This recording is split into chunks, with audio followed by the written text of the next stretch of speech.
I'll never forget, I had flown into Peru, and some people had given me money to buy pastoral libraries, and I flew into Peru and got there real late, and about got to my sleeping quarters at about 2 in the morning after going through customs and everything, but something just, I couldn't sleep. I had to go to the bookstore the next day, and I didn't know why. Why should I go to the bookstore in Lima?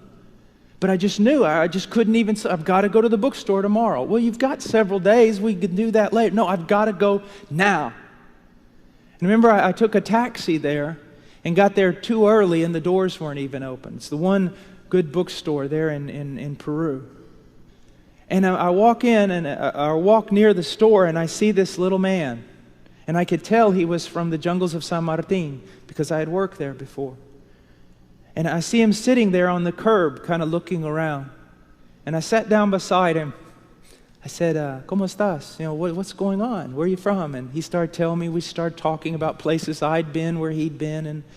And I said, what are you doing all the way in Lima? He said, well, it took me 3 days to get here. Back of trucks, buses. And I said, well, what are you doing here? He goes, I'm pastoring. I've become a pastor.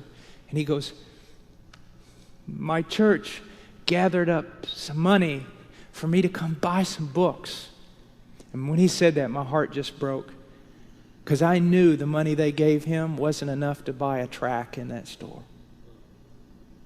So I sat there and I said, oh, that's good.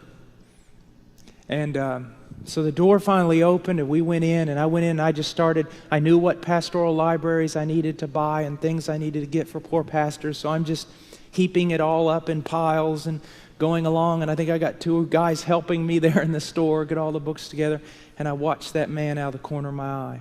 And he'd go to one bookshelf, and you'd see him look. He'd go to another, and then finally he went to this little place where they sold chick tracts. And I saw him pick out about 4.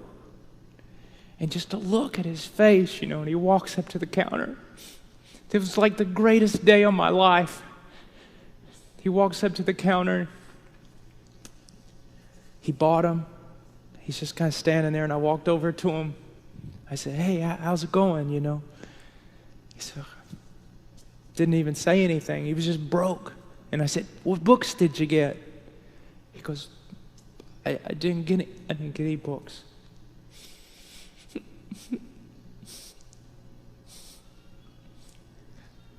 And I said,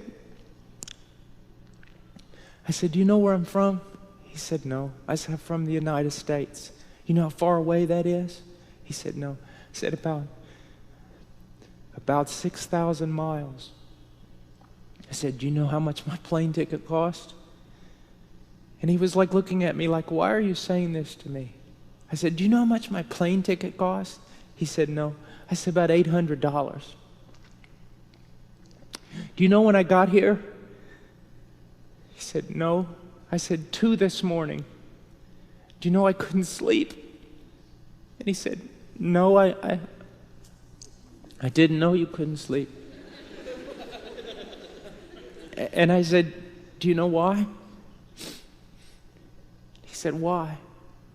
Now you're looking at a man that if he held $5 in his hand, he wouldn't know what to do. I said, a few months ago, God raised up a group of people in the United States. And they gave me money. And then I bought a plane ticket for $800. And I flew in a plane here, and I landed here last night, all the way from the United States. And I couldn't sleep all night. And so I got in a taxi this morning and I made my way down here. Do you know why? He said, no.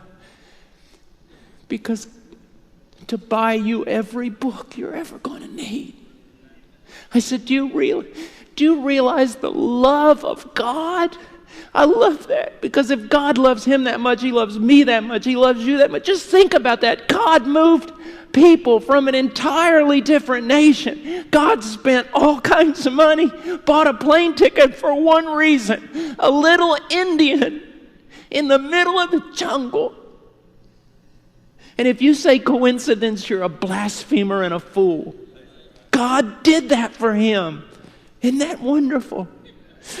We got such a good God. We got a wonderful God. Just got a wonderful God. And that's what missions is about.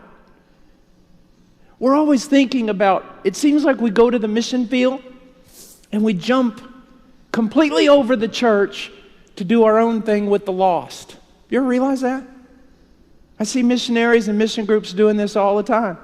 Jump right over the church to go do something with the lost. My thing is the bride of Christ.